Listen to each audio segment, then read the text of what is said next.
Today, we're very fortunate to be in a beautiful neighborhood in Upper Arlington. We're surrounded by million-dollar homes.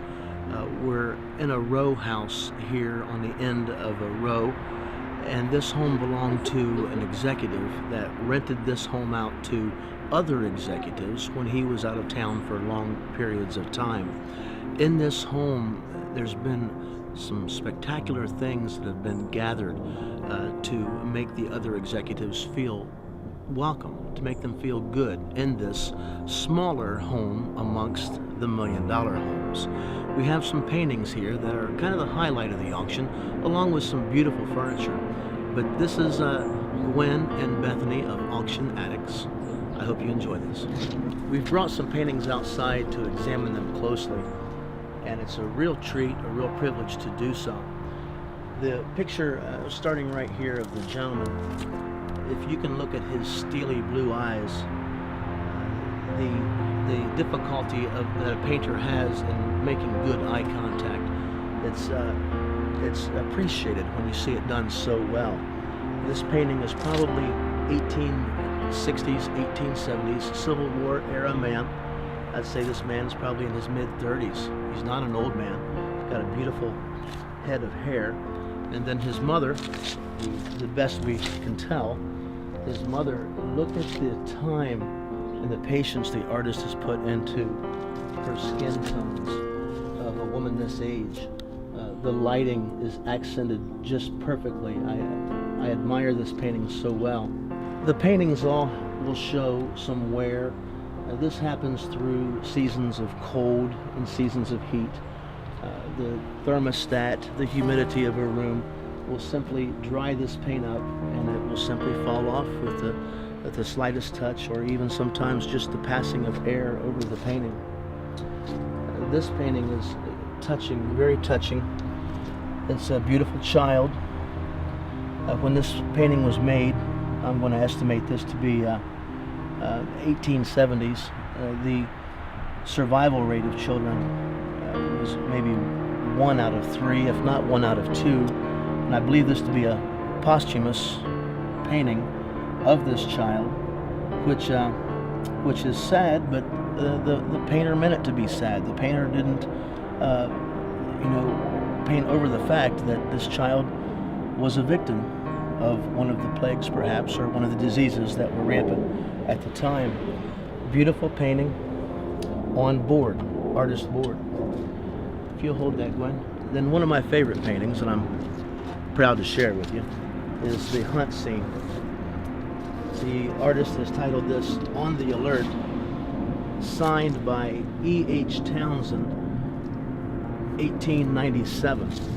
The dogs are probably paying close attention to the master that's just beyond the flintlock gun here. This flintlock gun, that would date 50, 60, 75 years before the painting was done. I was hoping to find a date. I was hoping to be able to date it to the gun with being a flintlock, but 1897 as it is. This is surely a steely hound with its well-defined muscles in the hunt, and this dog looks to be more of a leisurely dog, more of a lap dog or a house dog. It's not quite as toned. Beautiful frames, beautiful paintings, a lot of emotion to be had, to be seen here. Let's go inside and see what else we can find. Come with us into our next auction. We're Auction Addicts, and we love what we do. A bronze figure, what a classic thing to have in a home. A bronze figure, a beautiful feminine form. There's a quality of bronze that makes it unique among metals. They would cast it, of course. A bronze is always cast. There's a mold made, and then the bronze is poured. And then bronze has a unique character to it. Just before it, just at the peak of its heat, just before it starts to cool, there's it explodes. It fills. Unlike any other metal, it'll pop into all the crevices of a mold. That's why bronze statues have the fantastic detail that we enjoy. Now, this is a beautiful form.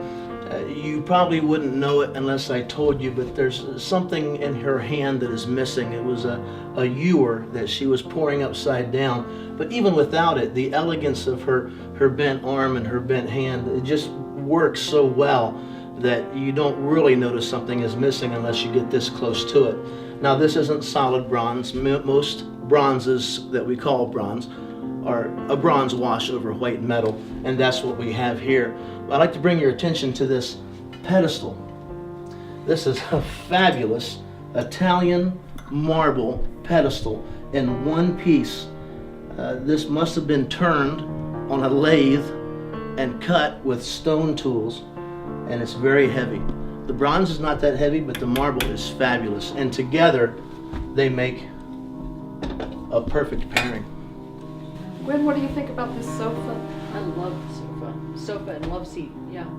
Slip covers? Expensive slip covers. Changes the whole look of the set because it has a cottagey feel Yeah. with the pale green, and then underneath is the original sofa with just, it's white and very sleek looking.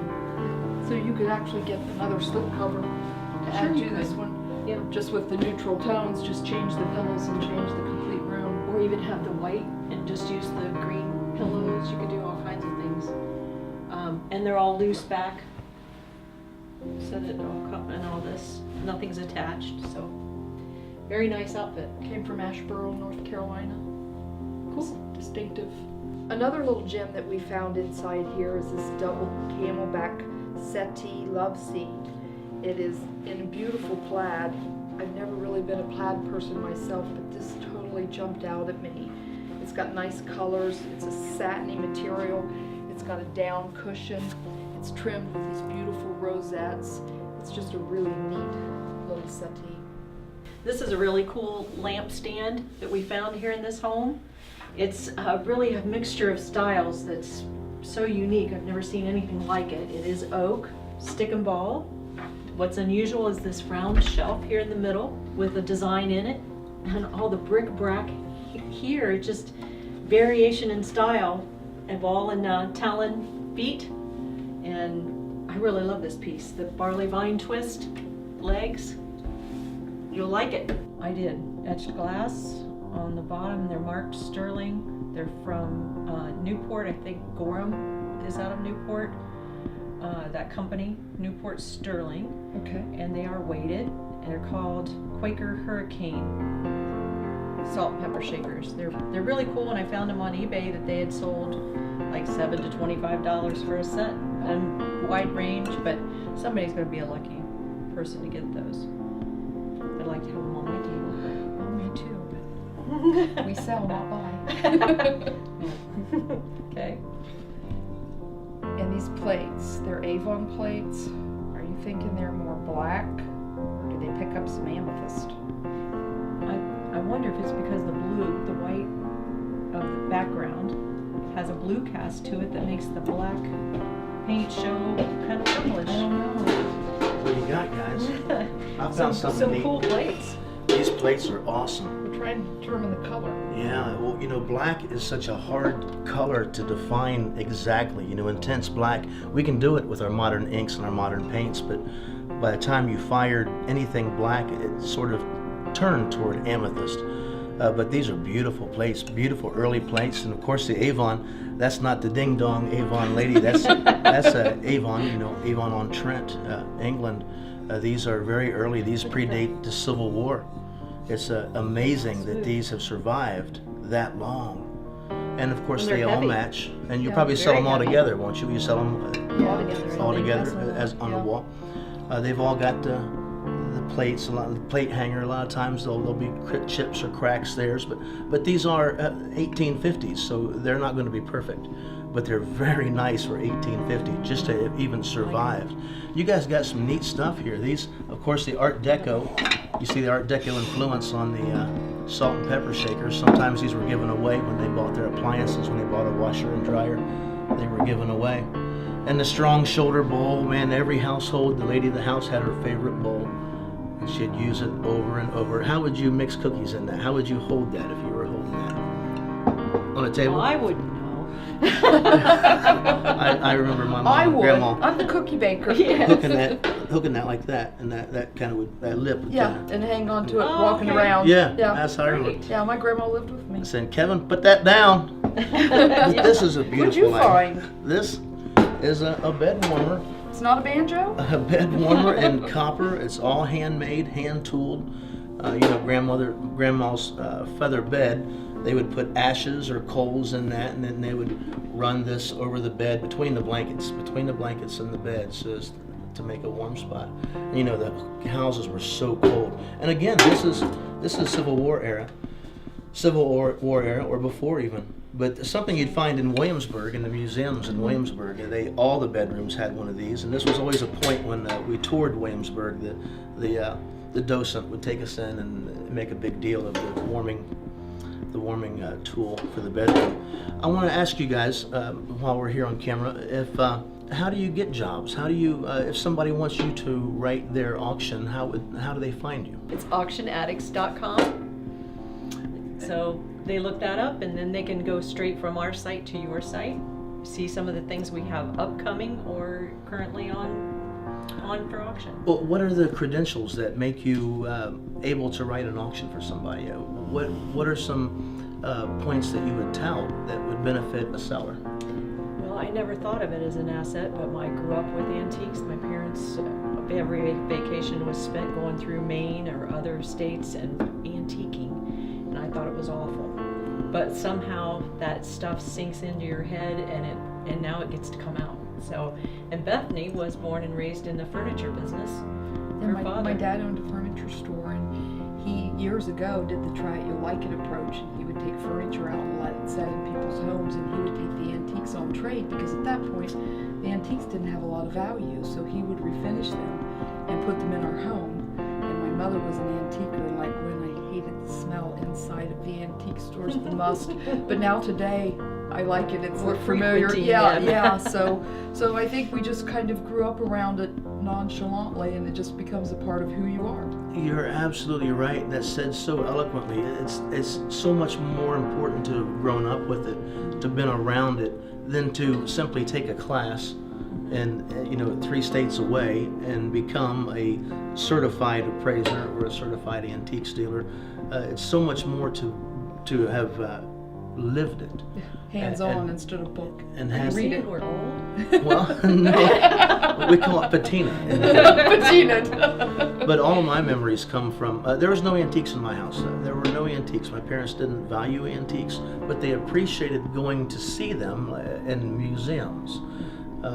Many museums around the country we went to, but Mom never had the feeling to bring things home. She never had the need to bring it into her house. I don't quite understand that. As I get older, I'll probably grasp that idea eventually. Bethany, what's the first step after someone calls you guys? What's the very first step that you take in the process of listing a home? Well, we listen to see what they have and what their needs are and what their expectations are, and then we schedule an appointment to meet with them and preview the things that they have and make sure that it's a good fit for both parties. That's a real good point. And their timetable, their time frame for moving it out, whatever the pressure is that they have at the moment, that kind of dictates your next step too, and how fast you get things done. It does, and Gwen and I do this full-time, part-time, but part-time, full-time. So, we try to accommodate people and their needs because we realize time is of the essence sometimes. Absolutely. When someone's got to move, they got to move fast. Gwen, let me ask you, have you found that there are some hurdles put before you sometimes inadvertently by the homeowner that can slow the process down? There are.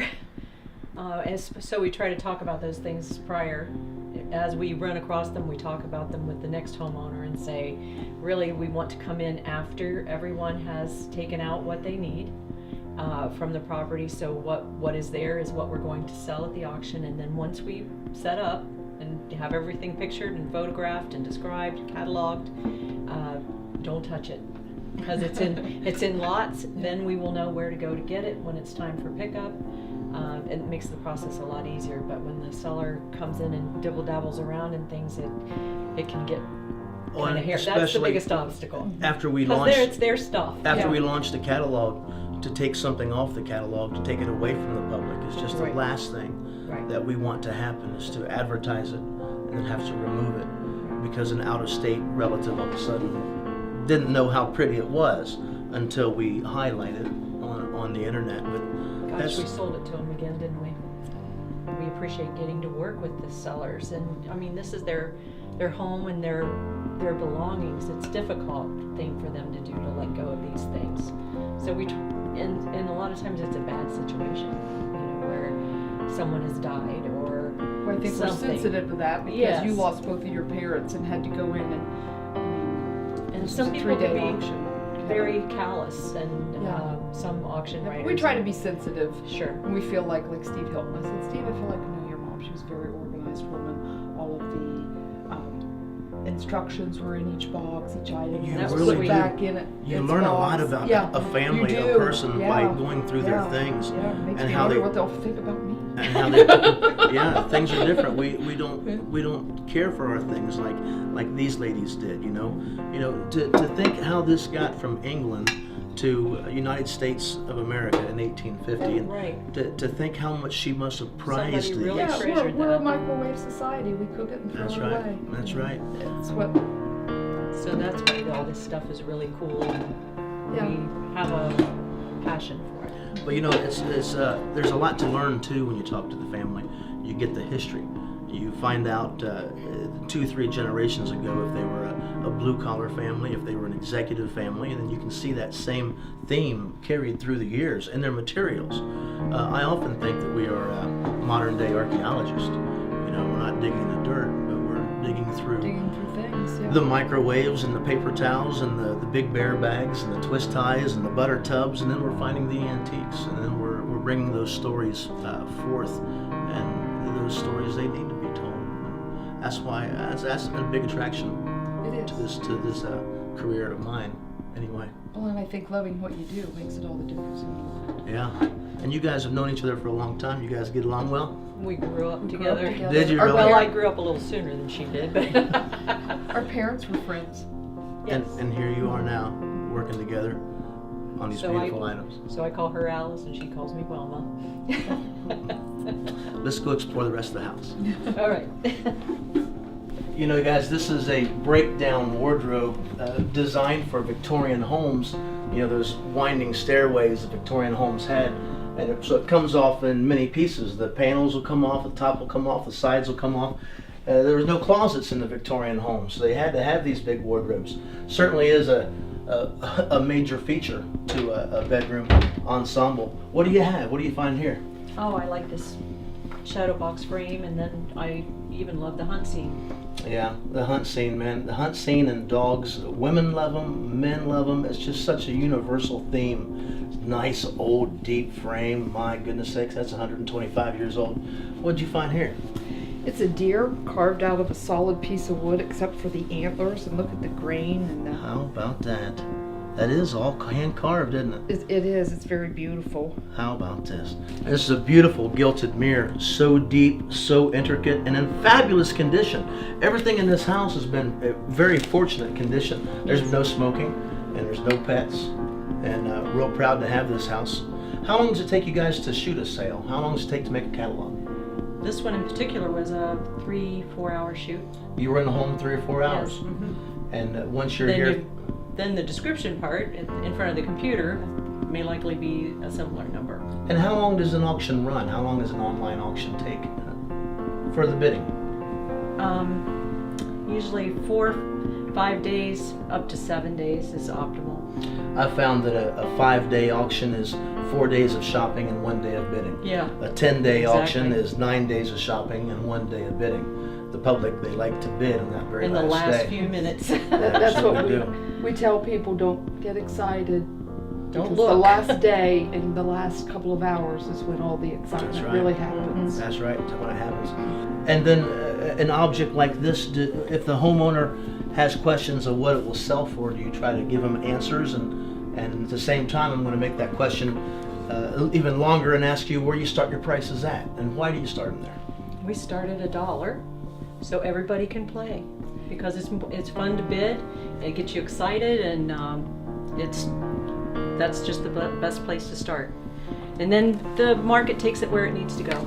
And you know, Kevin, I always like to tell people, I know some people have prized items and they really feel that they would bring a certain dollar amount, and I tell them not to get caught up in that, because what is prized to them may not be prized to somebody else, but something they think is insignificant, they'll look at the end and say, who would pay that for that? So I tell them to just wait, because it balances it out. So don't get caught up on 2 or 3 items. One item in particular. That's right. It's the end result. It's the end result of having everything sold, having everything gone. Some things will please you, some things will disappoint you. It's just the nature of the And business. you'll be But hopefully overall, yes, Overall, it's happy with the total. That's right, absolutely.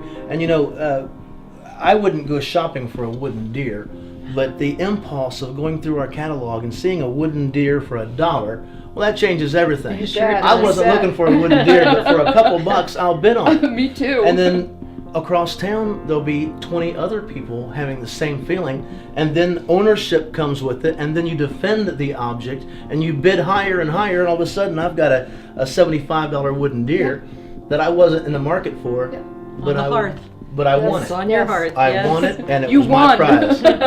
Thank you guys. Thanks Thank for letting you. me come to the sale Thank and take a you. look at it. It's Yeah. been real enjoyable.